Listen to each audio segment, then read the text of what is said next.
Taib, Assalamualaikum warahmatullahi wabarakatuh. Jumpa kita lagi pada pertemuan yang keempat ini membahas tentang gerak pada makhluk hidup dan benda. Kita buka dengan membacakan Bismillahirrahmanirrahim. Semoga kegiatan pembelajaran kita ini dalam diridhai oleh Allah Subhanahu wa taala dan menjadikan sebagai amal ibadah kebaikan nanti di yaumil akhir. Ana doakan semoga antum dan keluarga dalam lindungan Allah Subhanahu wa taala, dan semoga kita bisa cepat berkumpul kembali dalam tatap muka di kelas agar materi ini sempurna dalam penyampaiannya. Kemarin kita telah sampai pada gerak hewan di darat, gerak hewan di laut, di air, kemudian gerak hewan di udara. Nah, untuk bergerak itu kita butuh rangka. Ya. Jadi kalau pada manusia ada namanya sistem gerak manusia. Nah, kenapa kita ini bisa bergerak? Bagaimana caranya kita bergerak? Nah, apa-apa saja komponen-komponen pendukung dalam kita bergerak, kemudian apa-apa saja penyakit pada sistem gerak itu. Nah, kita di sini akan mempelajari ada rangka manusia, ada sendi, ada otot, kemudian ada kelainan pada sistem gerak itu yang biasanya kita sebut dengan ada yang osteoporiosis, ada skoliosis, ya kan? Ada retak tulang, ada patah tulang. Nah, itu kita pelajari. Itulah yang akan kita pelajari. Taib, siapkan buku catatan antum, catat semua materi yang ada dalam video. Nanti fotokan dan kirim ke WA pribadi Ana pada akhir jam pelajaran. Nah, kalau antum pernah camping atau mendaki puncak bukit atau bermalam di sana, kita membutuhkan namanya tenda. Nah, tenda itu tanpa kerangka akan kita lihat seperti gambar yang sebelah kiri sekali, ya. Seperti tikar saja dia, tidak ada ngapa-ngapain, ya. Tidak bisa berdiri, tidak bisa diapa-apain. Tidak bisa dipakai. Nah, kemudian kalau kita kasih rangka, dia bisa berbentuk tenda sehingga bisa melindungi orang yang ada di dalamnya. Seperti itulah kira-kira rangka manusia. Kita lihat rangka manusia seperti apa ya. Nah, rangka manusia itu terdiri atas ada tulang tengkorak pada kepala kita, ada tulang dada, kemudian ada tulang lengan, ada tulang belikat, ya.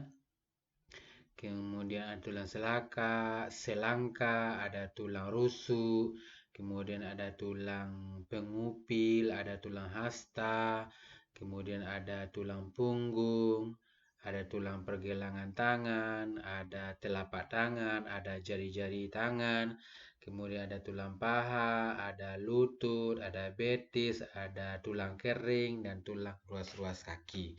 Nanti kita bahas satu-satu di tulang tengkorak itu apa-apa saja yang ada di sana. Nah, setelah antum melihat gambar rangka tadi, bahwa di tubuh manusia itu banyak sekali jenis tulang, ya. Misalnya pada anggota bagian tubuh yang tangan, ya ada 6 jenis tulang tangan. Ada tulang lengan atas, ya. Ada tulang pengupil, ada tulang hasta, tulang pangkal telapak tangan, ada tulang ruas-ruas jari, dan tulang telapak tangan. Nah, apabila dihitung jumlah seluruh tulang tubuh manusia dewasa, ya yang dewasa terdiri dari 206 potong tulang. Secara umum ada 4 fungsi tulang bagi tubuh. Yang pertama memberi bentuk. Ya. Tulang itu akan memberi bentuk pada tubuh manusia. Kemudian fungsinya untuk penopang. Kenapa kita bisa berdiri? Kenapa kita bisa ruku? Kenapa bisa sujud? Nah, tulanglah yang itu bekerja. Nah, selain dari di atas memberi memberi bentuk tubuh dan menopang tubuh, dia juga melindungi organ bagian dalam, ya, seperti melindungi otak, melindungi jantung, ada paru-paru, ya. Nah, itu dilindunginya oleh tulang.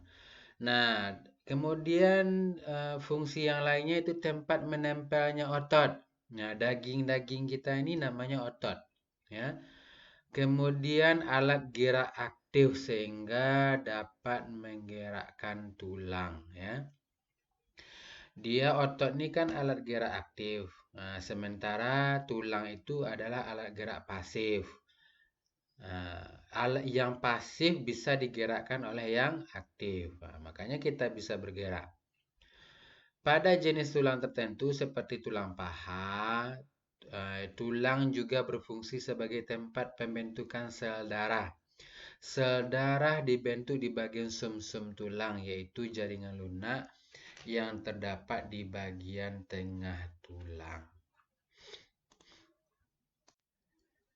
Nah, kalau kita lihat tulang,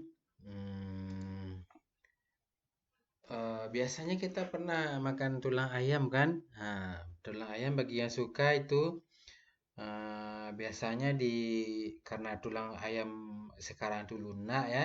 Jadi kalau kita lihat, kalau kita hisap-hisap di tengahnya itu enak itu. Nah, itulah dia. Apabila kita perhatikan struktur tulang tidak halus, melainkan terdapat benjolan pada bagian ujungnya. Kemarin pada antum ikut kurban, ya kan? Nah, bisa tuh nampak tuh kemarin tuh banyak. Ya. Pada ujungnya itu berbentuk bulat serta terdapat titik-titik kasar pada bagian ujung. Terdapat lekukan, tonjolan, dan lubang. Masing-masing bagian ini mempunyai fungsi yang berbeda-beda. Lekukan dan tonjolan berfungsi sebagai tempat menempelnya otot. Lubangnya berfungsi sebagai tempat keluar masuknya pembuluh darah dan saraf. Nah, permukaan tulang ditutupi oleh membran yang menempel dengan kuat, ya. Membran itu disebut dengan periosteum. Pada periosteum terdapat pembuluh-pembuluh darah kecil yang berfungsi membawa zat-zat makanan ke dalam tulang. Nah, bisa kita lihat pada gambar. Ya.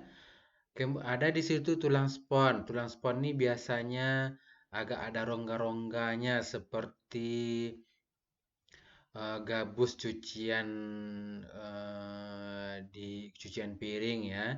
Kemudian ada tulang kompak. Kemudian ada pembuluh darahnya. Kemudian ada sumsum putih tulangnya. Nah, inilah yang periosteum itu yang keras itu. Ya. Yang kalau pada sapi itu keras.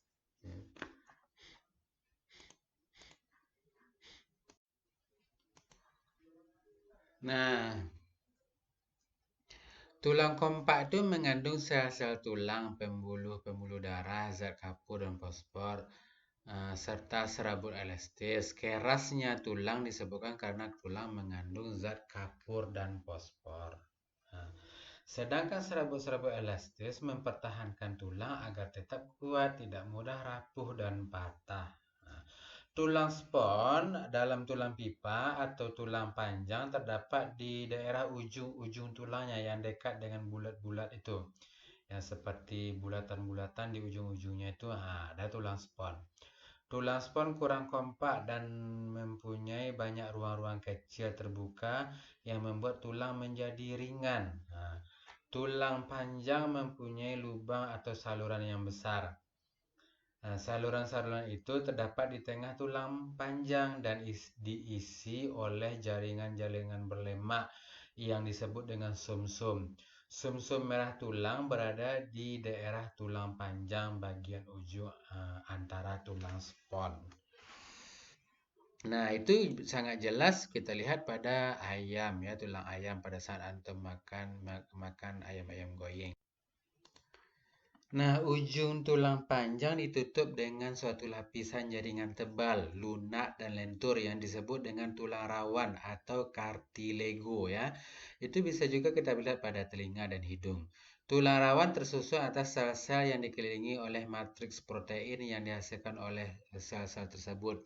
Selain di ujung-ujung tulang panjang, tulang rawan juga terdapat ditemukan di ujung tulang rusuk, dinding saluran pernapasan, hidung, dan telinga.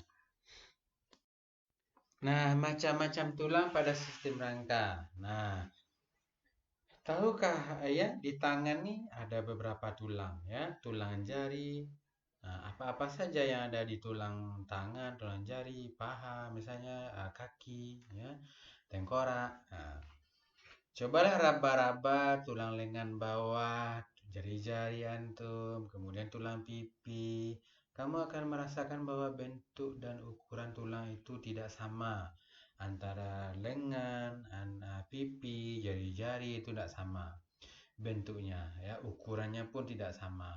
Bentuk tulang manusia dibedakan menjadi 4. Yang pertama ada tulang panjang. Ya, contohnya di mana? Pada lengan atas, lengan pengupil, hasta, ada tulang paha, ada tulang kering, ada tulang di belakang, betis ya. Nah, itu tulang panjang. Kemudian ada tulang pipih, misalnya di tulang dada, itu pipih ya. Kemudian ada tulang pendek, yang pendek-pendek ini. Pada saat antum zikir biasanya bergerak-gerak tangannya di jari ini ya, itu adalah tulang pendek. Ya. Kemudian ada tulang tidak beraturan, misalnya tulang punggung, dia tidak beraturan ya. Dia itu berbagai macam bentuk. Nah, bisa kita lihat pada gambar ya, seperti apa tulang lengan atas itu. Kemudian seperti apa tulang dada itu.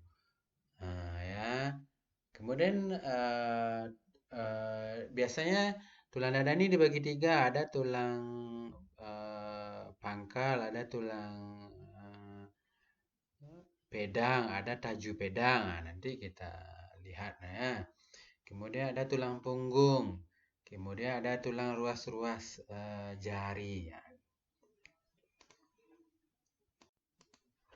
Nah, perkembangan tulang. Nah, tulang ini dia berkembang tidak langsung saja seperti makanya antum tuh dari kecil tinggi ya, adalah perkembangan tulang yang diiringi dengan perkembangan otot. Tulang yang ada di tubuh kita merupakan suatu benda yang keras. Meskipun demikian, bukan suatu benda yang memiliki ukuran tetap. Walaupun dia keras, tapi ukurannya tidak tetap. Ya, beberapa bulan sebelum kamu dilahirkan, tulang kamu tersusun dari kartilego, tulang rawan. Jadi, adik kamu yang baru lahir itu semuanya tulang rawan, makanya harus hati-hati dalam memegangnya. Secara bertahap, tulang rawan akan berkembang menjadi tulang keras. Akan tetapi, pada masa perkembangan, tidak semua tulang rawan pada tubuh manusia menjadi keras. Nah, inilah bentuk proses yang disebut dengan osifikasi tulang, perkembangan tulang ya dari kecil, dari tulang rawan, dia akan menjadi tulang keras pada saat antum sudah dewasa.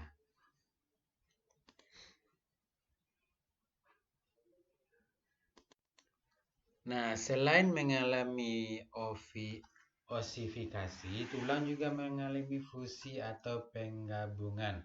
Pada saat kamu baru lahir, jumlah seluruh tulang yang ada pada sistem rangka adalah 270 tulang.